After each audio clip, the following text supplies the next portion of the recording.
Hey guys, so I recently got my hands on a new cookbook and it's called Jewels of the Palace, talking about palace cuisine in Korea. And this is one of those like historical cookbooks that I really like, and will be doing more recipes on it. I'll actually be cooking one of the recipes with you guys so we can really analyze the cookbook.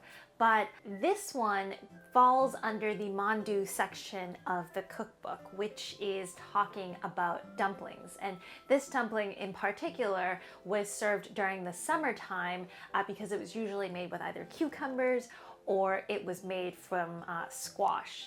And I think what's neat about the cookbook is it does go into a bit of historical context before each section. And I think looking into all of this history of Korea made me realize how Eurocentric my historical knowledge is. You know, having grown up in the States and now living in Europe, World War II actually meant really big things for places like Japan and Korea, and especially for Korea, where we had these big superpowers, the Soviets and the US, really coming into the territory and wanting to take things for their own. And so going back to mandu, which is the Korean word for dumplings, it was brought to them by the Chinese even in the dynasty before the 1390s. And in one of Korea's, I believe, oldest cookbooks, dumplings were already really prevalent. And there were different kinds of dumplings in the royal palaces too, just because during that time,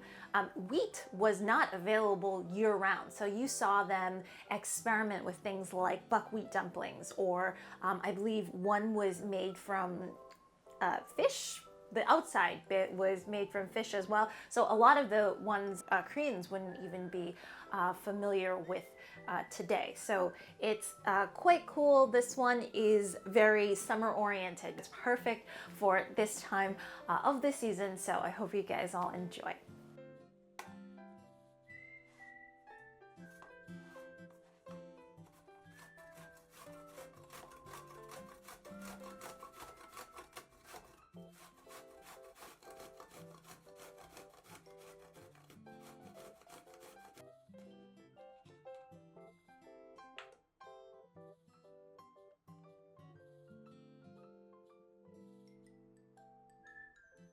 So summer squash recipe, you're gonna start off with any squash that you have available, and I'm just grating it right now. And I'd say after you squeeze out all of the liquid, it should be about 1 cup of squash.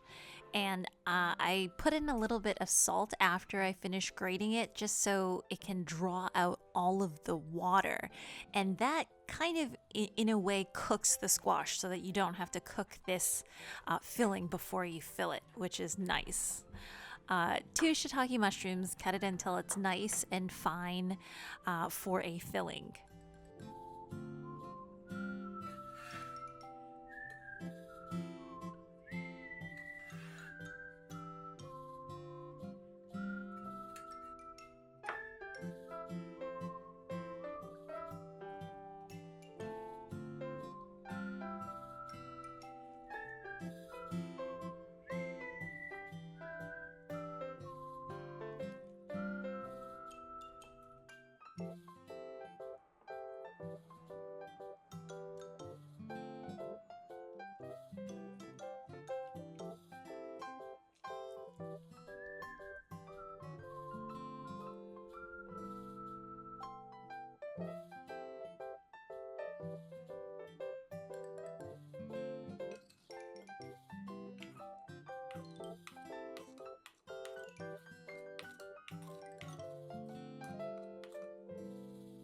So time for the rest of the filling. I have 2 scallions that I've minced up along with some garlic. I'm putting in some soy sauce.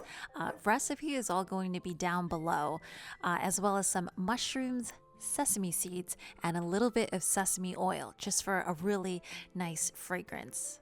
So we're gonna mix all of that up, and then while we deal with the dough, you just wanna set this aside so that all of the ingredients can soak up all of the other flavors of the ingredients.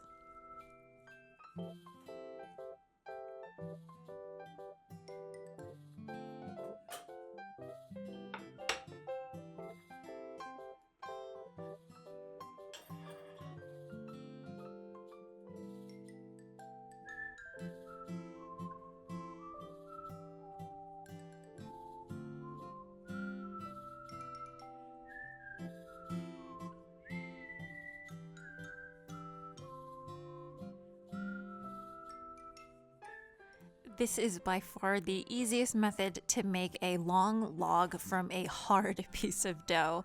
And this dumpling dough is it's the hot water dough. I'm gonna link to the recipe video down below. We make this one all the time, and I think the recipe makes 24, but I'm sure that the filling only fills 10. So you can either double up the filling recipe or have the this recipe here. Haha. So I'm gonna cut it into 24 now, and the good thing about having it in log form already is that all of the cross sections are circular already, so it makes it very easy to form dumpling wrappers.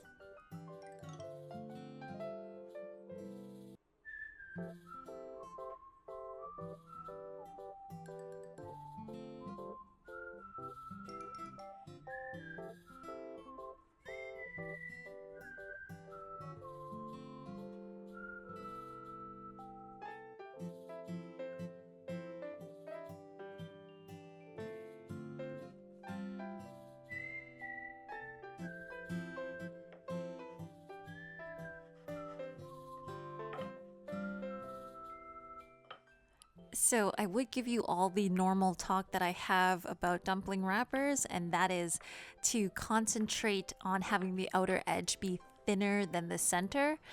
But actually this time we need square wrappers for the dumplings.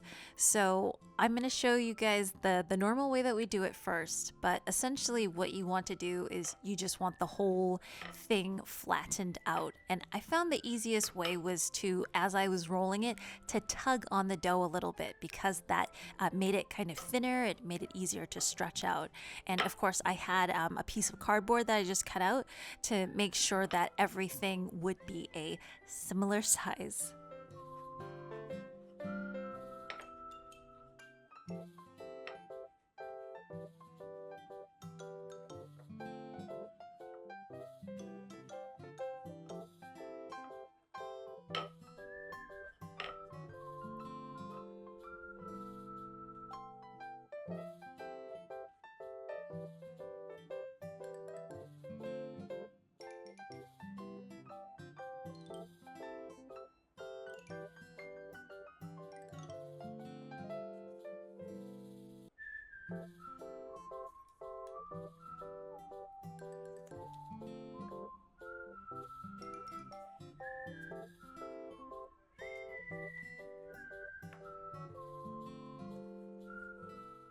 I think some of you are going to say, well, why didn't she just roll it out into a large flat piece of dough first and then cut it into squares that way? It would have been surely a lot quicker.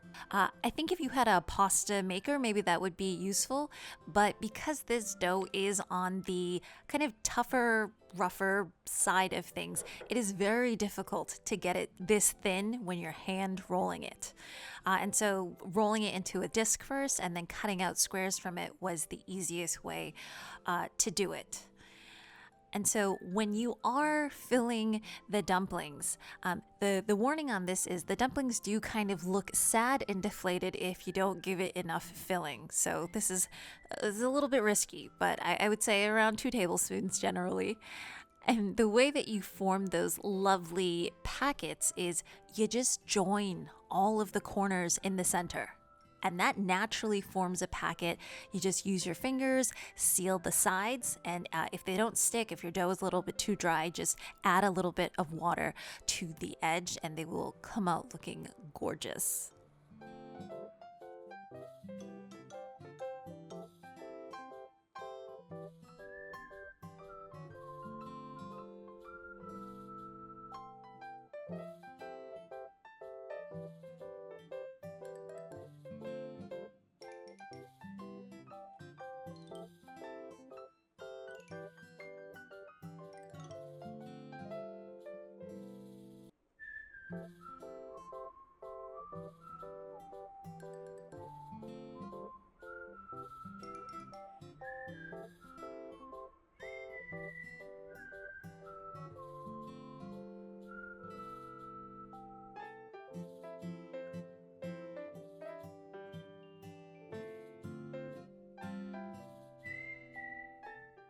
These do look so pretty. So at this stage, you can put them in the freezer and then you can cook them in another day. But what I'm gonna do is to steam them on about medium to medium high for 10 to 12 minutes. Right up until the wrappers get just slightly translucent. It won't go completely, but you can see that you can see some of the fillings inside now.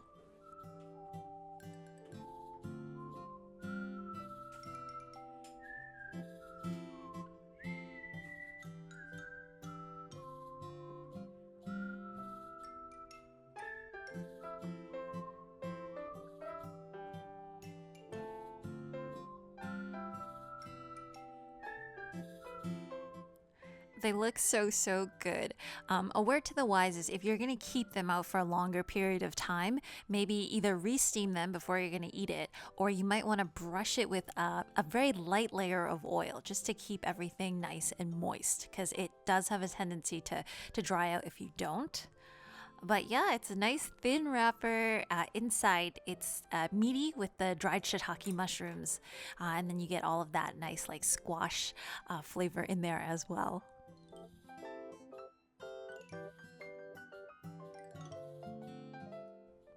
Anyways, I hope you guys all enjoyed this recipe from the Korean royal palace. And it was actually said in the book that these dumplings are still a local specialty in the old royal city of Gaesong in North Korea. So there's lots of history there. But be sure to stay tuned for some of the future videos because I am going to be making more recipes from the book with you. So I hope you guys all enjoy.